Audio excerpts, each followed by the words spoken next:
नमस्कार। BP tutor में एक बार फिर से आपका हार्दिक स्वागत है। ये वीडियो कक्षा 6 के छात्रों के लिए है और इसमें सिखाएंगे गणित इकाई संख्या 7 और इकाई संख्या 7 में ज्यामितीय अवधारणा दक्षता अभ्यास। और दक्षता अभ्यास में सवाल नंबर 1 कराएंगे। 3 संरेख बिंदुओं से होकर जाती हुई कितनी रेखाएं खींची जा सकती हैं। इसके लिए क्या करेंगे, हम 3 संरेख बिंदु बनाएंगे, यानी एक सीध में इस तरह से। ये 3 बिंदु है। पहला बिंदु ए मान लेते हैं, दूसरा बी मान लेते हैं और तीसरा सी मान लेते हैं। अब देखेंगे इन 3 बिंदु से होकर कितनी रेखा खींच सकते हैं। तो इस प्रकार से इन 3 बिंदु से होकर एक रेखा खींची जा सकती है। तो देखेंगे एक रेखा खींची जा सकती है। ये इसका उत्तर हो गया। अब सवाल नंबर 2। कागज के तल पर निम्नांकित बिंदुओं को अंकित कर स्पष्ट कीजिए। अब इसको स्पष्ट करना है। एक बिंदु से होकर कितनी रेखाएं खींची जा सकती हैं। तो इसके लिए क्या करेंगे, हम एक बिंदु लगाएंगे। अब देखेंगे इस बिंदु से होकर कितनी रेखाएं खींची जा सकती हैं। एक तो ये खींच ली, एक ये आ गई, एक इस तरह से हो गई, एक ये आ गई। तो इस प्रकार से इन बिंदुओं से होकर असंख्य रेखाएं खींची जा सकती हैं। तो लिखेंगे इसका उत्तर। एक बिंदु से होकर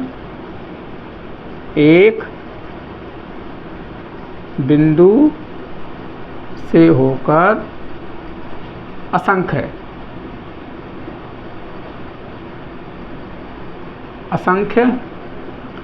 रेखा खींची जा सकती है। अब सवाल नंबर ख। 2 बिंदुओं से होकर कितनी रेखाएं खींची जा सकती हैं। अब 2 बिंदु लेते हैं। मान लीजिए इस तरह से हमने 2 बिंदु ले लिए। अब देखेंगे इन 2 बिंदुओं से कितनी रेखाएं खींच सकते हैं। तो इन 2 बिंदुओं से होकर केवल एक रेखा खींची जा सकती है। तो चित्र से स्पष्ट है कि 2 बिंदुओं से होकर एक रेखा खींची जा सकती है। अब है सवाल नंबर ग। तो सवाल नंबर ग में है 3 बिंदु जो संरेख नहीं है। संरेख का मतलब ये है, अब ये 3 बिंदु एक सीध में नहीं है, इस तरह से है, ये है, ये संरेख नहीं है। में से 2 बिंदुओं से होकर कितनी रेखा खींची जा सकती है। अब देखेंगे 2 बिंदु से कितने आएंगे। यानी ये 2 बिंदु हैं, इन 2 बिंदुओं से होकर एक रेखा खींच सकते हैं। अब फिर ये और ये बिंदु है, इन 2 बिंदु से होकर एक रेखा खींच सकते हैं। ये और ये बिंदु है, इनसे होकर एक रेखा खींच सकते हैं। तो हम कह सकते हैं कि एक रेखा खींची जा सकती है। ये इसका उत्तर हो गया। अब है सवाल नंबर ग। अब घा करते हैं। गा तो हो गया। 4 बिंदु जिनमें कोई 3 संरेख नहीं है। अब लेंगे हम 4 बिंदु, इस तरह से ले लेंगे 4 बिंदु। अब ये 4 बिंदुओं में कोई 3 बिंदु संरेख नहीं है। संरेख का मतलब एक सीध में नहीं है। अब देखते हैं इन 2 बिंदुओं से होकर कितनी रेखाएं खींची जा सकती हैं। तो एक रेखा ये खींच ली, एक और एक ये हो गई, 2 और एक हो गई, 3 और एक ये हो गई, 4। अब ये 2 बिंदु बना देंगे 5 और ये 2 बना देंगे 6। तो 6 रेखाएं हो गई। तो लिखेंगे 6 रेखाएं खींची जा सकती हैं।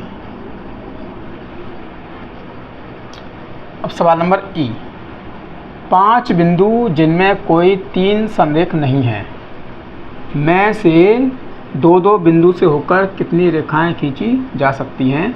अब 5 बिंदु हैं, 5 बिंदु लेंगे और जिनमें से कोई 3 संरेख नहीं है, यानी कोई 3 जो है एक सीध में नहीं है। इस प्रकार से ये ले लिया हमने 5 बिंदु। अब इन 2 बिंदु से बनाएंगे रेखा। एक रेखा तो ये हो गई, एक ये हो गई 2,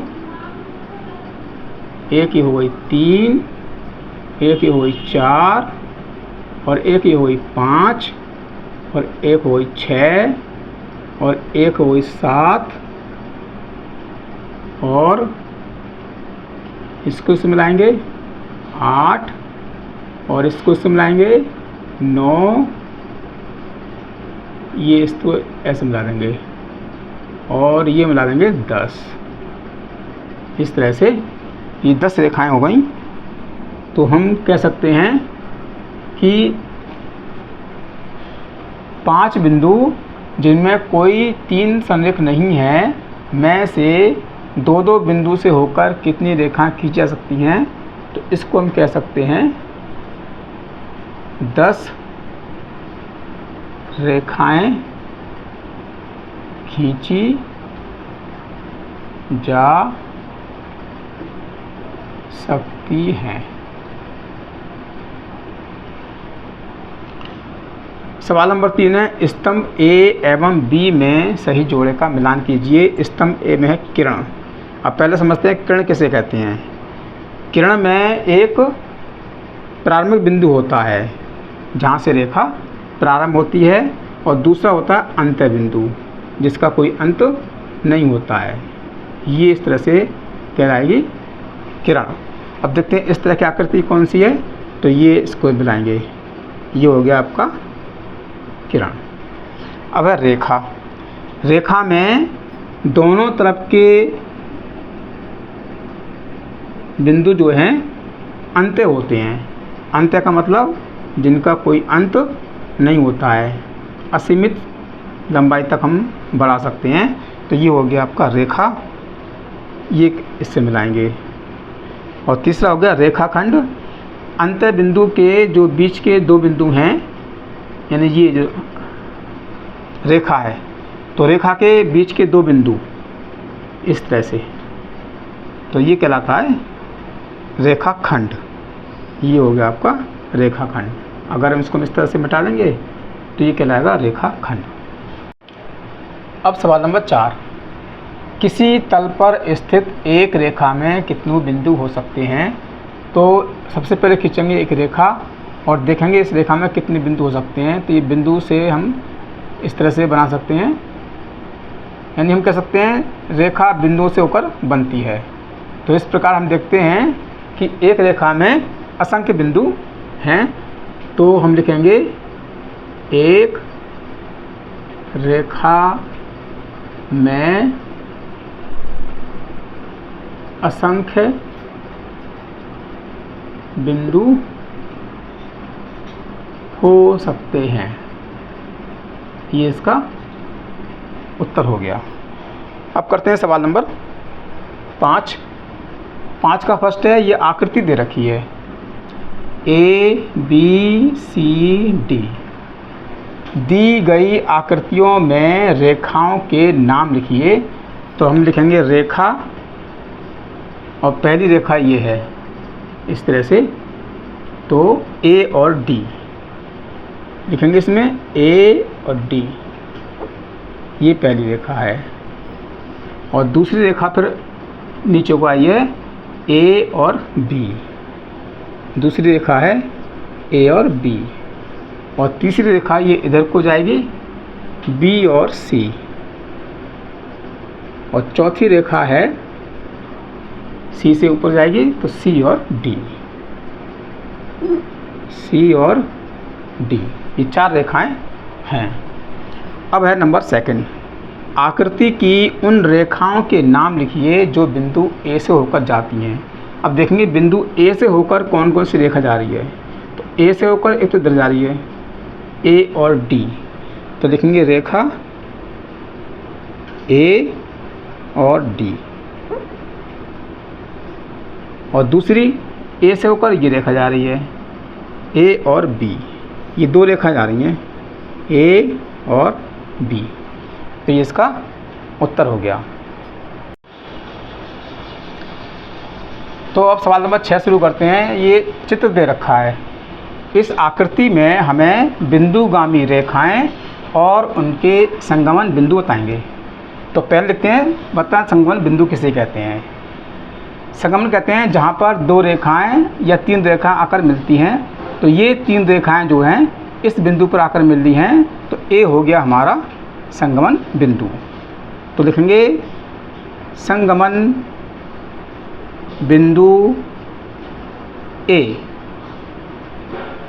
की बिंदुगामी रेखाएं। अब बिंदुगामी कौन सी रेखाएं होती हैं ये समझ लीजिए आप। बिंदुगामी रेखाएं कहते हैं कि जो ए से होकर रेखा जा रही है इनमें कौन कौन से बिंदु हैं उनको देखना है। तो ये जो जा रही है इसमें पहला बिंदु तो ये हमारा ये वाला पहुंच गया Q, और दूसरा बिंदु ये आ गया M, यानी ये M है, और तीसरा आ गया L। ये होगा इसके बिंदुगामी रेखाएं। अब दूसरा ये है हमारा B, संगमन बिंदु B की बिंदुगामी रेखाएं। इसकी बिंदुगामी रेखाएं देखेंगे तो B से ये रेखा जा रही है, ये रेखा है T, और दूसरी B से ये रेखा जा रही है, ये आ गया आपका P, और तीसरी B से ये रेखा जा रही है, ये आ गया M,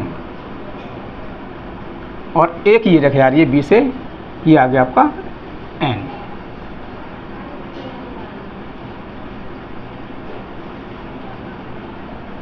है ना Q, ये जा रही दरअसल ये जा रही सीधी रेखा, ये है Q।